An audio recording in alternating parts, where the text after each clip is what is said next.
This past weekend, I was in Florida for a Central Florida gathering, and I actually won, so I wanted to make a video about how I became a champion in Florida because Ahmed made videos like that, and I think Bowie Channel also made videos like that, so I really wanted to get a chance to do that. So I flew in on Thursday. Zach and Finn were nice enough to pick me up. They actually got me and put me in a wheelchair and took me in a wheelchair all the way from the airplane until we got to the car. Did a couple cool wheelchair tricks. Here's Zach popping a wheelie. It was a really good time. We linked up with Carson, Nas, and Malik, and we stayed in Orlando with Zach. So shout out Zach for letting us stay with him, and also Finn for driving us around. Dance battle, go, dance battle. We just went to bed, and then the next morning had a nice warm-up dance session. Where the fuck did he go? Here's Carson and Nas hitting a move, and then Malik comes in. Oh shit. Hit that nice synchro, and somehow Malik did not step on Carson's phone. I don't know how it survived. It very nearly did not. So on Friday before the session, we went to Disney Springs. It was a good time, ate some good food, saw some cool stuff. We went to this cool cafe called the Rainforest Cafe. Got to see what that was all about. Of course, we had to wish Malik a happy birthday. It's never too late, you know, it's always Malik's birthday. You can always wish this dude a happy birthday. So shout out Malik for having the longest spanning birthday of all time. Had a pretty hot session at the gym that night, which was cool. I did some tricks that I was very proud of, including this combo and this B-twist snapu, which is one of my signature tricks at this point that I just really love to show off. But unfortunately, I have tendonitis in both my knees. Woke up the next morning and my tendonitis was absolutely killing me, but we went to the gym anyways. Ari was doing his raise seminar. He ran a really good seminar. Definitely taught these kids how to do a good raise. So, you know, shout out Ari, grass.bbb on Instagram. Really cool guy. He actually ended up getting third place in the battles, which we are getting to, but I just wanted to give him a shout out for that. Anyways, like I said, I was pretty sore. Talking Tricks did a seminar on some tricks and some transitions, and they asked me to demonstrate. And while I was demonstrating, I was realizing how bad my knees and my patellas hurt. As the time for the battles drew closer, I was getting more and more nervous because I was in so much pain. I didn't feel like I was going to be able to trick, or definitely not trick at my best.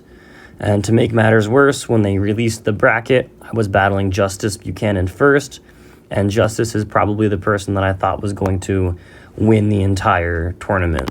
I was expecting at best to battle him in the finals and lose to him, so having him as my first round battle was pretty demoralizing.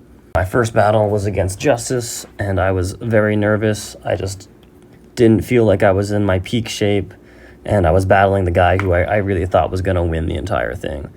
So we did our rock, paper, scissors, and he won and told me to go first. And for some reason after that point, I was just like, I'm going to win this battle. I chose to play it kind of safe in my first pass and did a full snapu combo that I landed pretty well, and I was getting momentum from that. Justice did a crazy cheat 9 hyper, but kind of messed up after that, and so the rest of the combo just didn't work for him. And at that point, I was kind of feeling confident. I knew I was up at least a pass on that, and I wasn't sure what else he had in store. He was swinging his full snapu, and he was trying triple corks before this, so I decided to pull out my B-twist snapu, which I felt like was the only trick I had that could contend with something like a triple cork. But unfortunately, I just barely underflipped it and fell. Here that is. But it was a pretty close landing. The actual trick looked really good, and since he fell before that, I felt like the fall on the B-twist snapu was better than the fall on his pass. His next pass, I believe he does a wrap full swing through cork snapu, but it was a little bit undercooked, and at that point, I was thinking I had really good chances of winning this battle. So I decided to do this combo that I've never done before. Cheat 9, front sweep, B-twist pop flash, touchdown raise, whip dub. I originally wanted to do a gainer switch double cork, but my patella was really sore, so I decided on the whip dub.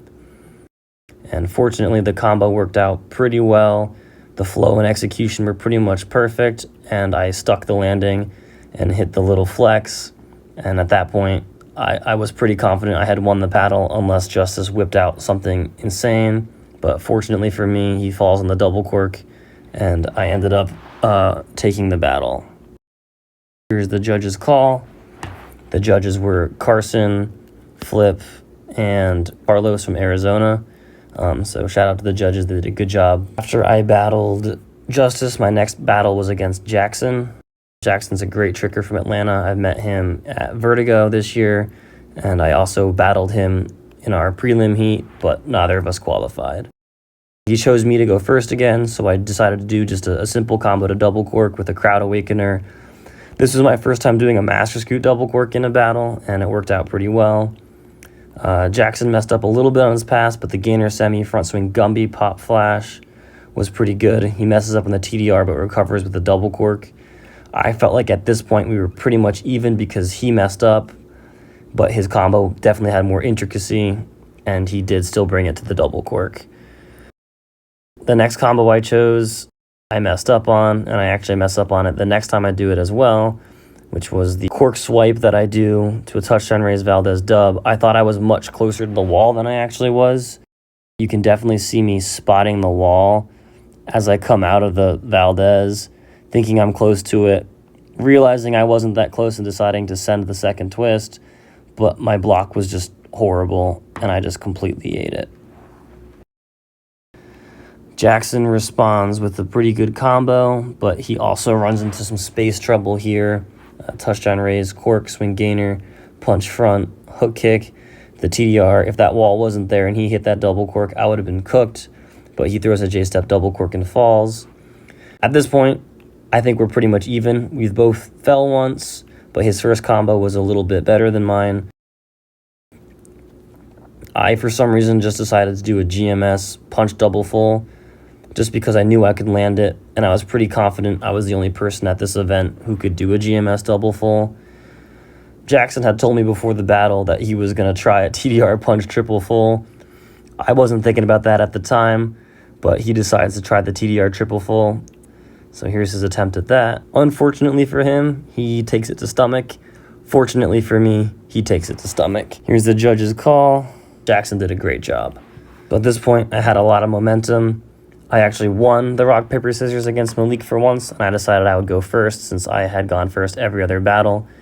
I was no longer worried about my performance anymore. I decided to combo the GMS punch double full. I messed up a little bit on the GMS, but still pulled a pretty clean double full. And again, I was pretty sure I was the only person here who could do a GMS dub, so I think that was a good choice. It was a little bit of a standard combo, but because of the GMS punch dub, I felt like that made it pretty unique.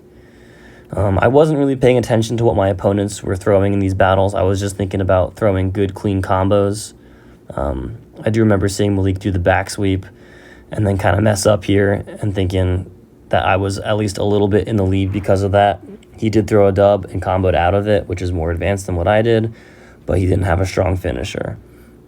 So I decided to do the same combo that I threw against Jackson, but this time I'm trying to be a little bit more aware of the space that I have. You can see me really thinking through all of the movements that I was going to do here.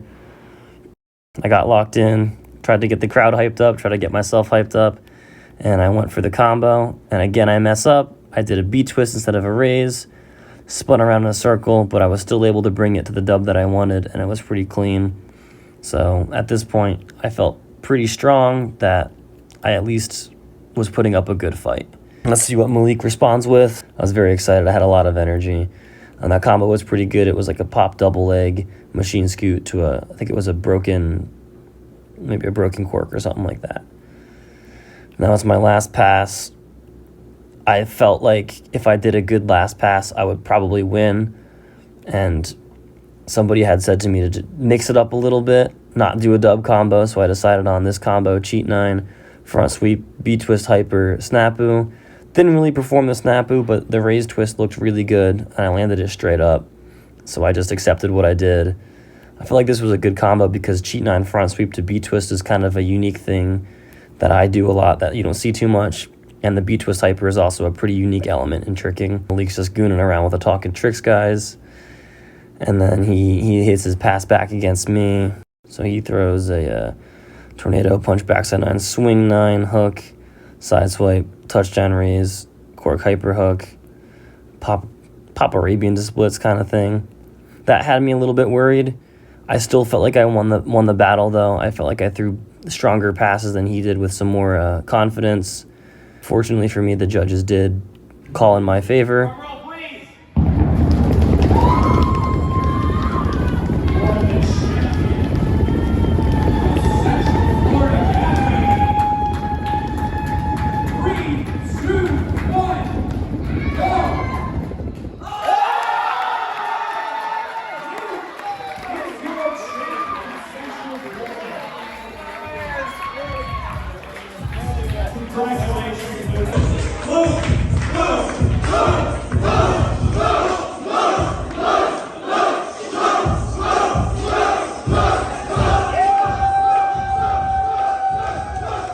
That's how I became a champion in Florida.